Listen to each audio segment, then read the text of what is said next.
Hello everyone, so welcome back to a YouTube channel. जैसे कि आपको पता है कि हमारी यूट्यूब पे कंप्लीट डीएसए प्लेसमेंट सीरीज चल रही है, जहाँ पे मैं आपको एक एक टॉपिक में एक एक वीडियो में मैं सारे टॉपिक आपको कवर कर रही हूँ। तो जाओ जाके, अगर किसी ने फंक्शन की वाली वीडियो नहीं देखी तो जाओ जल्दी से जाके करके आओ, चेक करके आओ। और आपको पता है कि हमने अपने चैनल पे एक कोडिंग चैलेंज शुरू करा है, जहाँ पे हम लोग एरेज के मोस्ट इंपॉर्टेंट क्वेश्चन कर रहे हैं। तो जाओ जाके वो भी चेक ऑन करके आओ। तो चलिए अब हम चलते हैं अपनी न्यू वीडियो की तरफ। हाँ जी, तो हम अपनी इस प्यारी सी वीडियो में एक प्यारा सा टॉपिक पढ़ने वाले हैं, जो मैंने आपसे लास्ट वीडियो में भी डिस्कस करा था, जो कि है फंक्शन प्रोटोटाइप। कि इसका एग्जैक्टली मतलब क्या होता है, ठीक है, हम आज वो समझेंगे।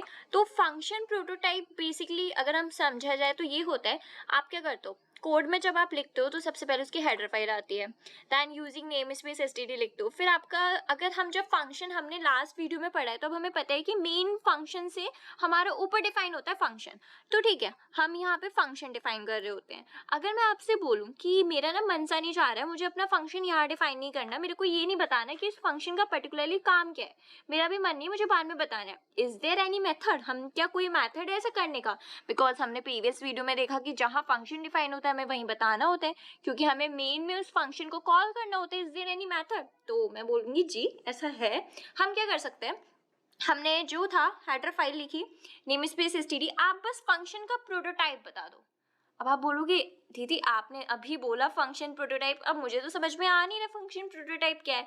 तो मैं बताती हूँ आप क्या करोगे, यहाँ पे आप बस फंक्शन का प्रोटोटाइप बताओगे, और फंक्शन प्रोटोटाइप क्या है वो बताऊंगी मैं भी। फिर आप क्या करोगे, आप उसके बाद डायरेक्ट मेन फंक्शन लिखोगे, देन उसके अंदर आप उसका काम बताओगे कि वो एग्जैक्टली आपका फंक्शन क्या काम करना चाह रहा था। Then you have to enter main function जो आप करते हो, खत्म पूरा कोड। अब आपने बोला कि जी जी ठीक है, आपने मुझे फॉर्मेट बता दिया। अब आपने जो थर्ड लाइन पे बोला था ना कि फंक्शन प्रोटोटाइप, अब आप मुझे बताओगे फंक्शन प्रोटोटाइप क्या होता है? तो जी फंक्शन प्रोटोटाइप में आपको याद हो, मैंने लास्ट वीडियो में फंक्शन का सिंटेक्स बताया था। अगर उस वीडियो को नहीं देखा तो जाके देखो पहले, वरना ये वीडियो इतने अच्छे से समझ नहीं आ पाएगी, ठीक है। उसमें क्या था, फंक्शन का मैंने क्या सिंटेक्स बोला था, पहले आपका फंक्शन का डेटा टाइप आता है, देन फंक्शन का मीनिंगफुल नेम, और फिर उसके बाद पैरामीटर्स आते हैं। पैरामीटर्स पता होंगे, अब आपको अच्छे से क्लियर हो गए होंगे मैं क्या बोलना चाह रही हूँ।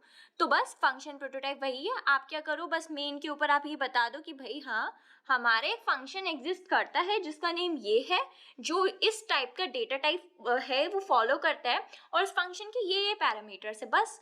फिर क्या है, फिर आप क्या करना है, मेन फंक्शन की मेन फंक्शन लिखो, उसके अंदर कॉल कर दो, खत्म कहानी। सिंपल सा फंडा है, फंक्शन प्रोटोटाइप यही होता है। अगर अब आप बोलो कि दीदी आप एक बार इसको अगर कोड में बता देते तो चीज और अच्छे से क्लियर हो जाती, ठीक है चलो अब हम कोड में बताते हैं। और हम कोड वही वाला लेंगे जो हमने प्रीवियस वीडियो में लिया था। प्रीवियस वीडियो में हमने छोटा सा कोड था जो कि था हमारा सम का, हम वही ले रहे होंगे। हम क्या कर रहे हैं, फंक्शन प्रोटोटाइप का यूज करके दिखा रहे हैं, ठीक है। तो हमने क्या करा, फंक्शन का बेसिक सिंटेक्स फॉलो करा, पहले उसका डेटा टाइप बता दिया कि हमारा जो है हम यहाँ इंटीजर टाइप के ले रहे हैं। देन हमने उसने मीनिंगफुल नेम रखा ऐड, क्योंकि मैंने बोला प्रीवियस क्वेश्चन करें जिसमें हमने ऐड करा था, तो हमने ऐड लिख लिया। फिर हमने करा कि हम उसके पैरामीटर्स डिफाइन करें, तो हमने बोला कि वो पैरामीटर्स भी इंटीजर टाइप के हैं।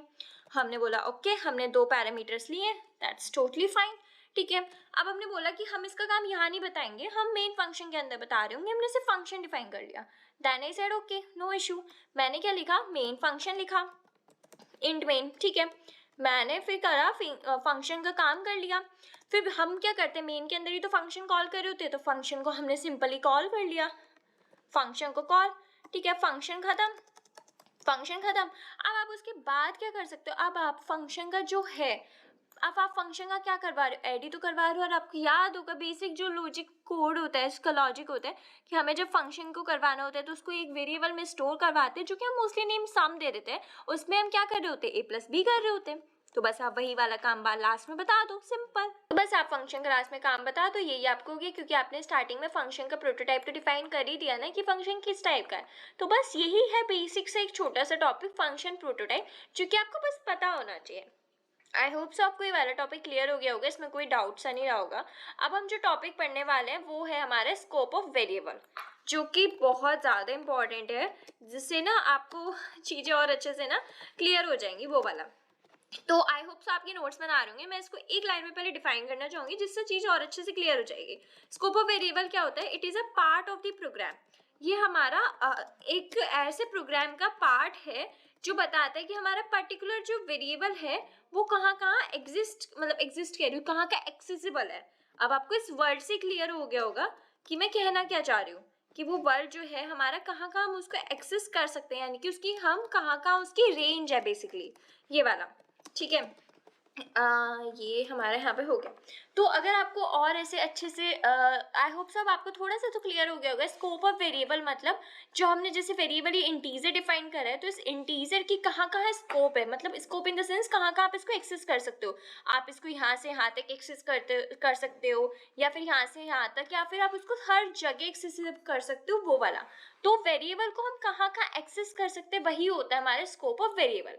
अब जो ये हमारे स्कोप ऑफ वेरिएबल होता है ना, ये भी हमारे 2 टाइप्स के होते हैं। अब वो कौन से टाइप के, ये आपने क्वेश्चन ना मोस्टली थियोरेटिकल क्वेश्चन आ भी जाते हैं एग्जाम में, कि कौन कौन से होते हैं। तो पहला होता है हमारा लोकल वेरिएबल, जो कि हम बोलते हैं ना भाई लोकल है, आसपास का ही है, ठीक है। और ये एक होता है हमारा दूसरा ग्लोबल वेरिएबल, ये बड़े आदमी है भाई, इनसे पंगा मत लेना, ठीक है।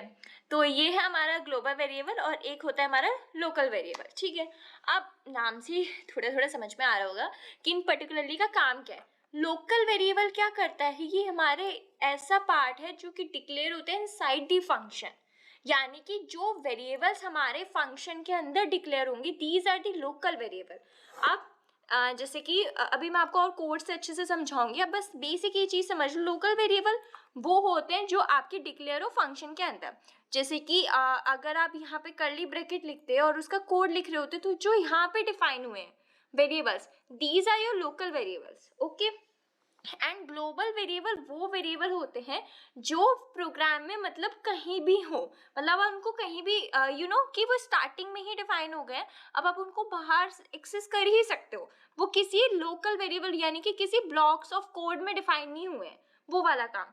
मतलब आप बेसिकली ये समझ लो, लोकल वेरिएबल हमेशा आपके जो डिक्लेयर होंगे ना फंक्शंस के अंदर होंगे। और फंक्शंस आपको पता है क्या होता है, एक ब्लॉक ऑफ कोड होता है, ठीक है। फंक्शन क्या होता है, आपका एक ब्लॉक ऑफ कोड है, जो यहाँ पे डिफाइन होंगे ना, ये आपके हमेशा कैसे वेरिएबल होंगे, ये आपके लोकल वेरिएबल होंगे, जिनका एक्सेस ना सिर्फ इन दोनों के बीच होगा। जो आपके वेरिएबल्स इनसे बाहर डिफाइन है, वो आपके क्या हो गए, वो आपके हो गए ग्लोबल वेरिएबल्स, जिन्हें आप कहीं भी एक्सेस कर सकते हो, जिन्हें आप बाहर भी एक्सेस कर लो तो भी एक्सेसिबल होंगे। आई होप सो आपको ये अच्छे से समझ में आ गया होगा। अभी हम कोड के थ्रू और समझते हैं, ठीक है।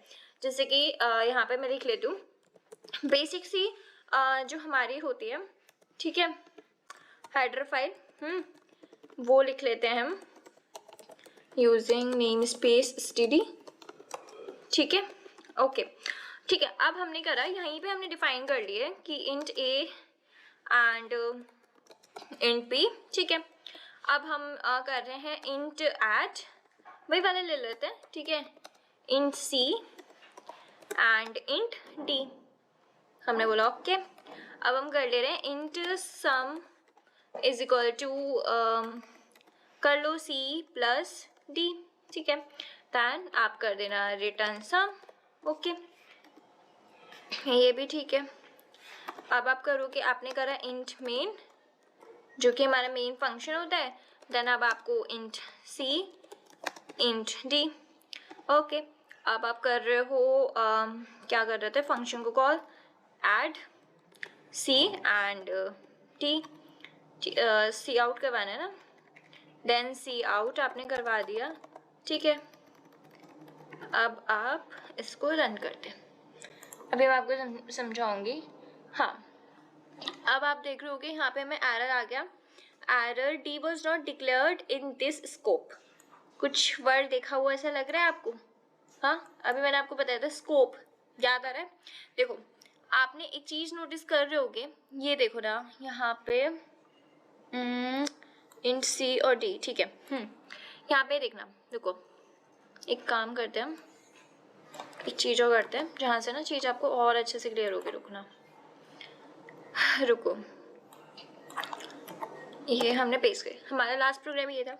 अब आप एक चीज़ नोटिस कर रहे हो, मैंने यहाँ पे ये दो ना बाहर डिफाइन करे हैं, बाहर डिफाइन करे हैं मैंने दो, ये हमारे क्या हो गए, ये हमारे ग्लोबल वेरिएबल्स हो गए। ग्लोबल वेरिएबल्स क्यों हो गए, क्यों, किसी हमारे पर्टिकुलर, मैंने क्या बोला, ये किसी ब्रैकेट्स में तो लिखे नहीं गए हैं, ठीक है, जिनको हम एक्सेस नहीं कर सकते हैं, ये बाहर लिखे गए, हम इनको जहाँ चाहे एक्सेस कर सकते हैं। अगर मैं यहाँ पे भी चाहती ना, यहाँ पे भी एक्सेस कर सकती थी, अगर मैं यहाँ पे भी चाहती यहाँ भी एक्सेस कर सकती थी, बट मैंने नहीं किए। अब आप देख रहे हो, ये जो है हमारा इंटीजर C और D, ये हमारा सिर्फ यहीं तक ही हम इनको एक्सेसिबल है। मतलब अगर मुझे इनको दोबारा एक्सेस करना है ना, तो मेरे को इनको दोबारा डिफाइन करना पड़ेगा। डिफाइन मतलब क्या, अगर मैं यहाँ पे डिफाइन ना करूँ तो बहुत ज़्यादा एरर दे देगा, बोल देगा आपने C और D तो डिफाइन ही नहीं करे। तो क्या था कि जब हमने ये यहाँ पे डिफाइन करा है इंटीजर C और D, ये आपका सिर्फ इन कर्ली ब्रैकेट के अंदर रह गए। क्यों? क्योंकि लोकल वेरिएबल्स बन गए। ये एक फंक्शन के अंदर डिफाइन रहेगा। अगर मुझे इनको दोबारा एक्सेस करना है ना, तो मेरे को इनको दोबारा डिफाइन करना पड़ेगा, मैं जब ही एक्सेस कर पाऊंगी। बट ये जो है A और B, मैंने इनको बाहर ही एक्सेस कर दिया, मैंने इनको बाहर ही डिफाइन कर दिया। अब मैं जहाँ चाहूँ इनको एक्सेस कर सकती हूँ। तो ये है हमारे ग्लोबल वेरिएबल्स और ये है हमारे लोकल वेरिएबल, जो कि हमारे फंक्शन के अंदर डिफाइन होते हैं। ठीक है, अब आपको थोड़ा सा समझ में आ गया होगा फर्क कि local variables are those variables जो आपके डिक्लेयर होते हैं इनसाइड द फंक्शन या फिर ब्लॉक के अंदर। ठीक है, and the global variables are those variables जिनको आप कहीं भी कहीं भी एक्सेस कर सकते हैं throughout the whole program, and वो किसी भी यूज हो सकते हैं in any part of the program. ठीक है, जैसे कि A और B हमारे क्या है, ये हमारे लोकल वेरिएबल्स हो गए। C और D, इंटीजर C और D क्या है, ये हमारे ग्लोबल ये हमारे लोकल हो गए। ये A और B तो ग्लोबल है, हम इनको कहीं एक्सेस कर सकते हैं, बट C और D तो एक पर्टिकुलर फंक्शन या ब्लॉक में हो गए, तो ये हमारे क्या हो गए, local variables. I hope so आपको ये स्कोप ऑफ वेरिएबल वाला टॉपिक अच्छे से थोड़ा समझ में आ गया होगा। ठीक है, अब आपके अंदर ना एक क्वेश्चन आया होगा कि जैसे ये है, ये जो है इंटीजर A और B, आपने बोला ये ग्लोबल वेरिएबल्स हैं, हम इन्हें कहीं भी एक्सेस कर सकते हैं, मैंने बोला जी। अब आप बोलो कि अगर इन्हीं ग्लोबल वेरिएबल को अगर मैं इन लोकल वेरिएबल के अंदर एक्सेस करना चाहूँ तो क्या ये चीज़ हो सकती है? ये तो आपने बोला ना ये ग्लोबल है तो ये कहीं भी एक्सेस हो सकते हैं, तो ऑफकोर्स ये बाहरी एक्सेस होंगे, लोकल वेरिएबल में तो होंगे नहीं। अगर मैं चाहता हूँ कि लोकल वेरिएबल के भी अंदर एक्सेसिबल हो जाए, क्योंकि लोकल वेरिएबल तो वो ये बोलते हैं, वो एक बाउंड्री सेट कर ली उन्होंने। आप ये बोलो ये खड़े हैं लोकल वेरिएबल, उन्होंने अपने आसपास बाउंड्री सेट कर ली। अब ये तो बोल रहे कि भाई मेरी जो रेंज है ना इतनी ही है, इससे ज़्यादा मेरी रेंज नहीं है। अगर आप चाहते हो मैं आपके उस घर में रहने आऊँ तो मेरे को दोबारा न्योता दो, मेरे को दोबारा इन्विटेशन दो, मेरे को दोबारा कॉल करो, मैं जब ही आऊँगा। अब ग्लोबल वेरिएबल तो मैंने बोला ना बहुत अच्छे बड़े आदमी है, दिलदार आदमी है, तो वो तो बाहर बैठे हुए हैं, बोल रहे हैं कि मैं तो कहीं भी एक्सेस हो जाऊँगा, मुझे कोई दिक्कत नहीं है, मैं कहीं भी एक्सेस हो जाऊँगा।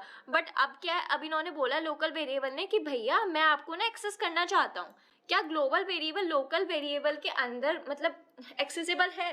मैंने बोला हाँ जी हो तो सकता है, बट आपको ना इसके लिए आपको एक अलग ऑपरेटर यूज करना पड़ेगा। अब आप बोलोगे ऑपरेटर्स आपने तो हमें पढ़ाए थे, क्या उस ऑपरेटर में से यूज नहीं कर सकते? मैं बोलूँ जी नहीं, आप उनमें से यूज नहीं कर सकते हो। अगर आप चाहते हो कि ग्लोबल वेरिएबल लोकल वेरिएबल के घर में आए, आप उनको एक्सेसिबल कर पाओ, then you have to use a scope resolution operator. अब आप बोलोगे ये क्या होता है? ये होता है हमारा स्कोप रिजोल्यूशन ऑपरेटर। ये क्वेश्चन आता भी है तो प्लीज इसको ध्यान से समझ लेना।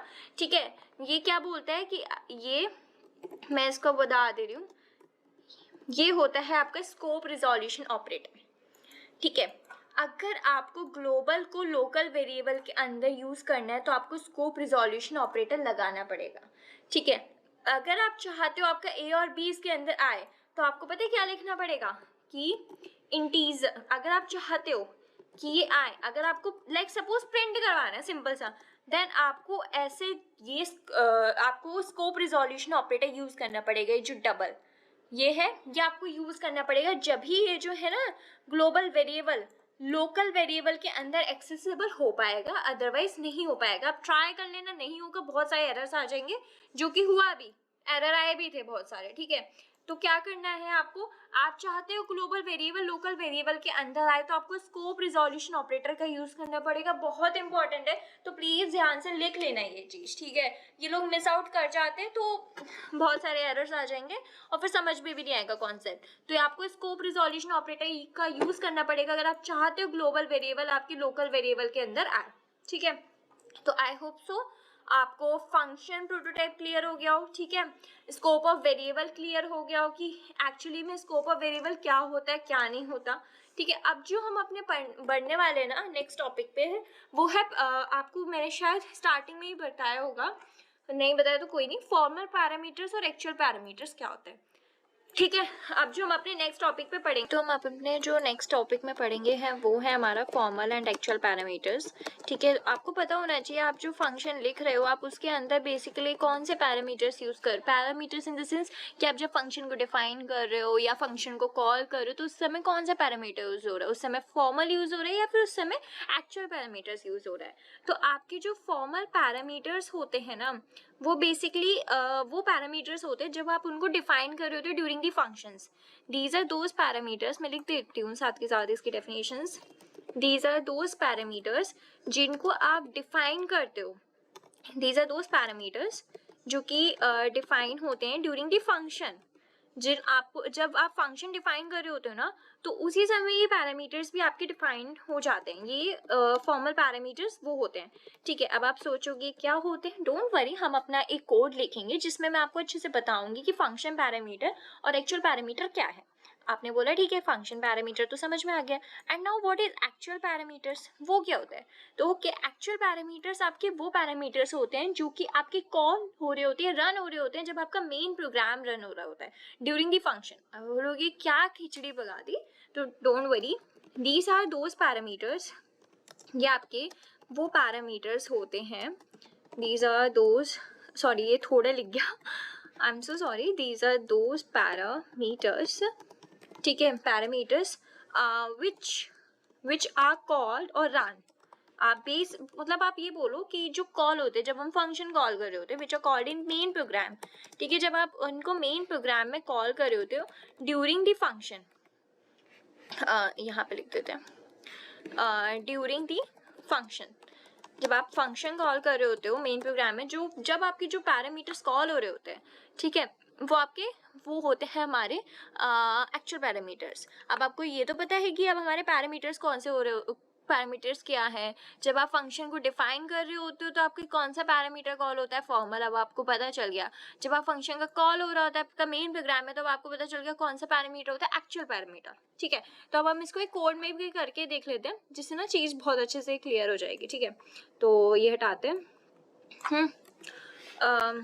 लिख लेते हैं चलो हैशटैग, मतलब अब तो आपको पता चल ही गया होगा that it's compulsory to include the header file in the main program, ठीक है, using sorry namespace std, ठीक है।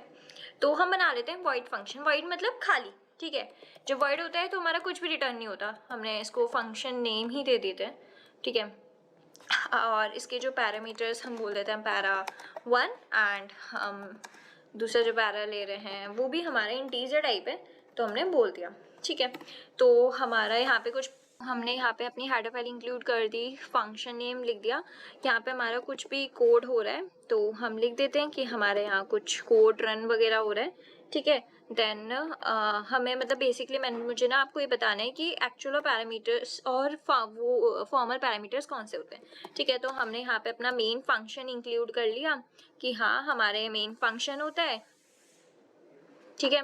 एंड आपने फिर बोल दिया कि यहाँ पे आपके 1 है a एंड b जो है आपने 2, फॉर एग्जाम्पल के लिए बोल रही हूँ, इतना ध्यान मत देना कि आपने ऊपर तो कुछ डिफाइन नहीं करा एंड ऑल दिस थिंग्स, मैं आपको बेसिकली वो डिफरेंस बताना चाह रही हूँ, ठीक है, a एंड b, ठीक है। तो ये हो गया एंड ठीक है।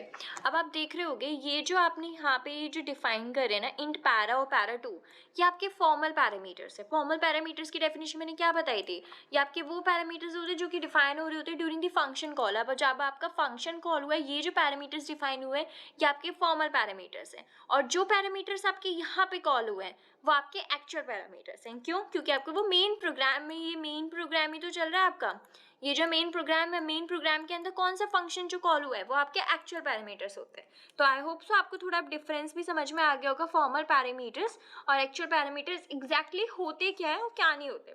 तो आज मैंने आपको 3 टॉपिक्स पढ़ाए हैं, ठीक है, function prototype, scope of variable and formal and actual parameters, जो हमारा नेक्स्ट टॉपिक होगा, नेक्स्ट वीडियो होगी, बहुत अच्छी होगी। उसके बाद हम पूरी एक वीडियो में क्वेश्चंस कर रहे होंगे। नेक्स्ट वीडियो बहुत ज़्यादा इन्फॉर्मेटिव होने वाली है। आज मैंने आपको भी ये मत समझना आज मैंने नहीं पढ़ाए अच्छे टॉपिक्स, आज भी पढ़ाए हैं। ये बहुत छोटे छोटे टॉपिक्स हैं जिसके बीच का आपको डिफरेंस पता होना चाहिए। नेक्स्ट में हम बहुत अच्छी चीज़ पढ़ने वाले हैं, बहुत बहुत अच्छा टॉपिक है। एंड उसके बाद वाली जो वीडियो होगी हम उसमें पूरे में फंक्शंस के क्वेश्चंस कर रहे होंगे, जिससे हमें अच्छे से लगे कि हाँ अब हमें करने आ गए। तो आई होप सो आपको आज की वीडियो पसंद आई होगी। कोई भी डाउट हो तो आप कमेंट सेक्शन में पूछना। Till then keep learning, keep exploring.